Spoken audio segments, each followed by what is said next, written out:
सगुन दाराम आदिम Kharwa news pasta खन सानाम को लासाणहेद गोड आर जोहार आपे को तलाते खबर को आते लिंग हेज सेटरना अलिंग गे सुरेंद्र सोरेन तेजा खबर को हुयुग कना। झारखंड पनत पूर्वी सिंहभूम हनत रे मेना पहालपुर अतुरे मेना गुरु गंके पंडित रघुनाथ मुर्मू ऑल इतुन आसड़ा रे मन दुर्गा मुर्मू गंके तिकिना कुरुमुटुते ऑल चिकिते चेतेदिया को ताले साकाम रे किन सेचेदेद कोआ आर ओना आसड़ा रे आयमा चेतेदिया अडी नापाय को ऑलोग कना। देला तो बंडना मी झलक पो नेल लगे। उपरुम दो अलिंगा उपरुम दो ना ᱧᱩᱛᱩᱢ ᱛᱟᱞᱤᱧ ᱫᱚ दुर्गा मुर्मू। अच्छा नवा आसड़ा तीस खना चला कना नवा आसड़ा दो 2021 खन चला कना। अच्छा तो गमके नवा ताले साकाम ते ओलोग तीस खन पे एहब केया नय माघ बंगा नय पुइलु 1 तारिख खन बो एहब का। अच्छा चेदा पे एहब केया नवा दो नोंका ले एहब केया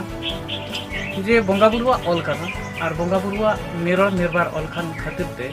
आको गे दुलुब मित कते देवगुन को दुलुब मित सा कते आचार विचार कते नवा जिनिस ताले आरंभो।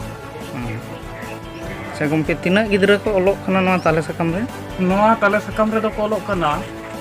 इना 4 गेल गिद्रा। अच्छा चेदा गमके अबिन दोबिन एहब के नवा दो चेद उद्देश्य तबिन अलिना उद्देश्य दो जे जीवी सरा जे नवा दो ताहेन दरकार कना आर सेदाय जे रकम ओलो रे पढ़ा रे सेदाय मुनि ऋषि को हो नवा ताले साकाम रे को ऑल ले ताहेना आदो ओनागे अलिन हो ओने को लय लेका देवगुन को मेन किया आर को लय किया जे नवा रे आम दो बाबू ओलो सेना को मेनटेन गिद्रा को आर जेमन नागाम रे आको को बड़ाय दाड़िया मा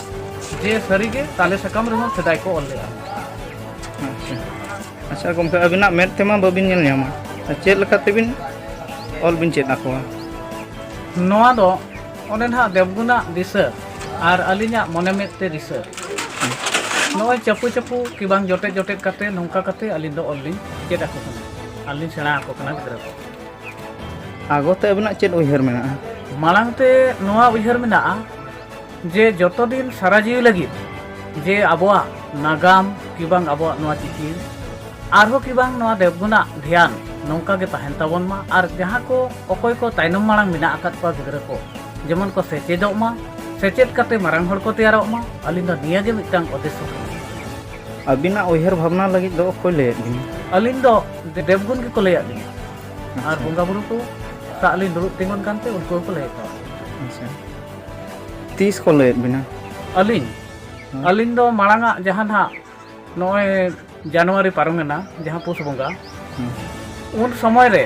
अलिन दो पुष बंगा 12 तारीख हिलो नवा कथा दो को ले का ठीक 12टा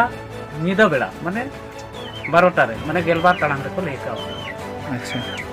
चिली देवगुन को दो बिदु बाबा आर ओने बाको मेना बिदु आयो पखान बिदु बाबा आर चंदन आयो नुकु को ताहे कना आर मारांग बुरु जाहेर आयो मने को तुरुई को आर गोराम रे देवगुन को मेसा कते को ले का। अड़ी अड़ी सरहा गमके हैं ठीक है जोहार के आलिया वीडियो बेस पे बुझो के खान चैनल सब्सक्राइब ताले पे साउते लाइक शेयर कमेंट दाल बहिन मा तबे सनम को के जोहार।